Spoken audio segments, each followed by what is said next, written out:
Okay, look, I realized the irony of uploading a January book wrap up in the middle of February. No, hang on, it's the end of February. Oh my God. But I read so many books in January, so I want to do this video. Hello, how's everyone doing? Welcome. I'm Kat, and this January I read Hang On to Your Socks, a whole 6 books. Oh my goodness. So, to celebrate, I thought I'd do a little monthly wrap up. This is not going to be a monthly thing because, spoiler, I read nothing in February. So, also, I do realize that 6 books is not that much by like booktube standards, but it's what I have and it's a lot for me. So we're just gonna do this. Also, some of these books I did not particularly love or hate, so I don't really want to do a separate video on them because I don't think I have that much to say. So it's a good place to talk about everything I've read. All right. So, first book that I read, which was also book of the month for the book club that I'm part of, is Neverwhere by Neil Gaiman. This book follows Richard, who's just a regular guy with like a regular life, working an office job, about to get married, kind of just drifting through life. And then one day, an injured girl literally falls out of a wall in front of him, and he decides to help her. Unfortunately, as a result, he finds himself in the London below, which is like a bizarre world of lost objects, sentient rats, and strange magic. Just a whole bunch of weirdness. Meanwhile, the girl he helped, whose name is Dor, is trying to discover what happened to her family while trying to escape these like two strange entities question mark that are hunting her. So this is the third Neil Gaiman book I've read after Stardust and Graveyard Book, and sadly it's actually my least favorite. I didn't hate it, like it was okay.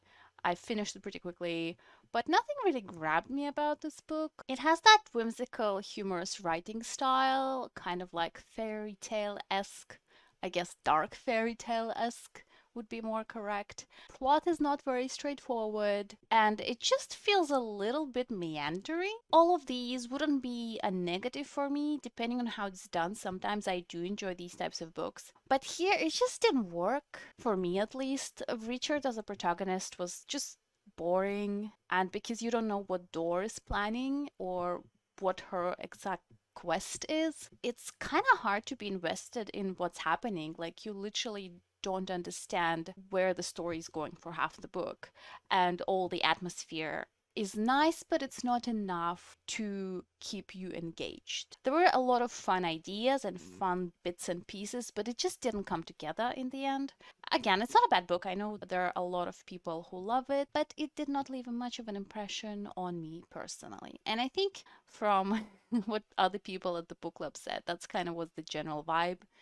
People just felt a little bit middle of the road, a little bit meh about the book. Next, I read Dark Matter by Blake Crouch, which is a sci fi. I actually started this book last year, but for some reason I put it aside for a few months and then I picked it back up at the start of this year. So, Dark Matter is about a man named Jason who one day on his way back home to like a quiet evening with his wife and kid gets kidnapped at gunpoint by a guy in a mask. The guy injects him with something and Jason passes out and wakes up in a life that's not his own. He's apparently never married, never had a kid, but he's at the top of his career, hailed as one of the great minds of his generation, and he's just really confused. It seems everyone around him knows him as someone else. So the book is just him trying to figure out what is happening and how to get back to his own life. So this description was quite vague, but I just don't want to spoil too much. I think this is one of those books where it's best to just go into it without really knowing what it's about. It was a solid, fast paced sci fi. I quite enjoyed it. I wouldn't say it's my favorite book or anything like that, but it was just a really nice, quick read. It's like a good action movie where nothing revolutionary is happening, doesn't break any new ground, but it's just well executed and enjoyable. After that, I read The Loneliest Girl in the Universe by Lauren James. So, this is a YA sci fi. It's quite short, and I just randomly picked it up from a street library without knowing anything about it. I just needed a book to read that afternoon, and that was the only sci fi on the shelf. So this book is about Romy, a teenage girl who was born on board of a spaceship. Her parents were astronauts who were sent on a long-term mission to a new planet to establish a colony there. but something happened and they both died. So now she's all on her own, doing her best to keep the mission going, trying to, not lose her mind from being all alone in space, when she hears that a second spaceship was launched from Earth that is supposed to catch up to hers because technology has advanced since the start of her mission and she finally wouldn't be alone anymore. On board of the second ship is this guy named Jay, so the two of them start writing messages to each other, but because of the distance between the ships, the messages take a really long time to arrive. So for most of the book, the two of them can't talk properly. They're just having this weird, basically one-sided conversation. But despite of that, Romy starts developing all kinds of romantic fantasies about Jay, even though she knows nothing about the guy. And throughout the book, we discover what happened to her parents, who's this Jay guy, and just etc. etc. So that's roughly the premise. And let me just say, I'm not a big YA reader. Like, there's nothing wrong with YA. I just haven't read that many. Like, I don't have a good baseline, so I'm not the best judge of the quality of a YA book, you know what I mean? And a lot of YA also kind of overlaps with the romance genre, and I'm not a big romance reader either, so, just take all of my opinions with a grain of salt. I might just be completely wrong person to pass judgment on this. But overall, I thought this was pretty okay. My expectations were zero, nothing. I knew nothing about this book. The only reason I chose it, again, is because it was the only sci-fi on the shelf. In general, though, I did quite enjoy it. I finished it in an afternoon. It was very, very short. There were a few places where I had to work extra hard to suspend my disbelief, especially when it came to sci-fi elements. But I do get that it wasn't the point of the story. It was more about the emotional journey of the main character and the tension within the narrative rather than being, very, very strict with the sci-fi genre's rules and stuff like that. But it does get quite terrifying and suspenseful in the middle, which I appreciated. I did not expect the book to go there. I did really like the premise of the delayed communication, but I was kind of hoping it would be explored more thoroughly, where it felt like it was just, again, a stepping stone for the emotional conflict rather than a plot point in itself, which was kind of a shame. I thought that was a really, really neat idea. I wonder if there are other books that have that type of premise. I would be quite interested in reading them. Also, it does feel like there are a few elements that are introduced in the book and then just forgotten. But you know what? For such a short book that I had zero expectations for, it's fine. It is fine. I probably would not read this book again, but I'm kind of curious what else the author wrote. I wonder if she has any adult sci-fi books. Maybe I'll check that out. Not sure I would give a particularly glowing recommendation on this book, but if any of what I just mentioned sounds interesting, it's a pretty decent read. Pow, pow, pow. Okay, so next I read She and Her Cat by Naruki Nagakawa and Makoto Shinkai. This is a super short book I got as a Christmas gift because, of course, everyone knows to give me stuff with cats in it. This book is based on a short animated film from 1999 by Makoto Shinkai, who is a really famous Japanese filmmaker and animator. He's directed a whole bunch of super famous animated films like Your Name, 5 centimeters per second, Weathering with You, and there's heaps more that I can't remember off the top of my head. And this book is about several cats and their relationships with their humans. I would say this is like a slice of life type of book where there's not really a one big plot, more like series of events. Stuff just happens and then the book ends. I'm not saying that as a negative, by the way. That's just kind of how the book is structured. Also, it does this interesting thing where you start with one character, then within the story of that one character, another character gets introduced, and then you switch in the following section to that second character who interacts with a third character and so on. So it's like a chain of POVs, I guess you could say, which was, kind of neat. I didn't mind that. That was quite an interesting story structure. We start the book with Chobi the cat and his female owner, who are the characters from the short film. But then other cats and humans become part of the narrative as well. The book starts with Chobi's owner finding Chobi as a little kitten and taking him home. And then Chobi the cat basically falls in love with his owner. It's a little bit odd, but this was a pretty cute book overall. It's kind of calm and meditative. And I think that, again, the only thing that I found weird is that Chobi, since he's in love with his owner, he calls her his girlfriend. And I don't know, I just felt it weird that he constantly refers to his owner as his girlfriend. friend of mine explained to me that the word for girlfriend can also be interpreted as like a partner. I guess that makes a little bit more sense, but still a little bit weird. Anyway, this was another one of those books where I didn't particularly love or hate it. It was just a book. I did enjoy it more than Neverwhere because there were cats in it, of course. Okay. So, next book that I picked up was Tress of the Emerald Sea by Brandon Sanderson. So, this is the first of his secret project books. Basically, during the pandemonium, Sanderson couldn't go on tours, so he used the extra time to write 4 freaking new books. The man's bananas. Anyway, I backed the Kickstarter that got the first book, Tress of the Emerald Sea, as an ebook at the start of the month, which is January, by the way. Sorry, the script was written in January, so I have to like remind myself that we're already at the end of February. My goodness.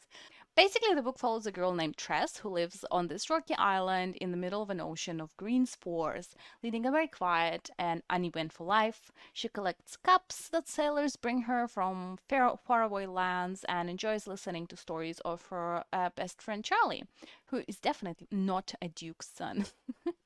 But when Charlie's taken away by his father to find him a bride and then doesn't come back, Tress decides that she needs to get set on a journey across the ocean to find him because they're actually in love and it is a love story. So this was a very cute book that I actually quite enjoyed. I think I would actually rank it pretty high on the list of my favorite Sanderson books, so that's pretty cool. I'm not gonna say anything else because I do want to make a separate video about it, but overall I did find it to be like a really nice, sweet book that's quite different from Sanderson's other books. And it was just like a nice change of pace compared to the other stuff from him I've read recently. All right, and lastly, I've read A Marvelous Light by Freya Marski. This is a bit of an out of character book for me because this is like a gay fantasy romance set at the start of the 20th century. So think like 1900 whatever. But you know what? It's fine. I'm branching out. I'm trying new things. Who knows? Maybe my next big genre will be romance. No shade on romance. That would be just really out of character for me. So this book is about Robin, who gets appointed to what he thinks is like a minor governmental post, but quickly realizes that the job is actually being a parliamentary liaison to this secret magical society. And he has to work with Edwin, who's like his magical counterpart, who is really unhappy with having Robin around because Robin doesn't have a clue about magic. But both of them actually have bigger problems because Robin's predecessor in the role went missing under mysterious circumstances, and now it seems that someone's coming for Robin as well.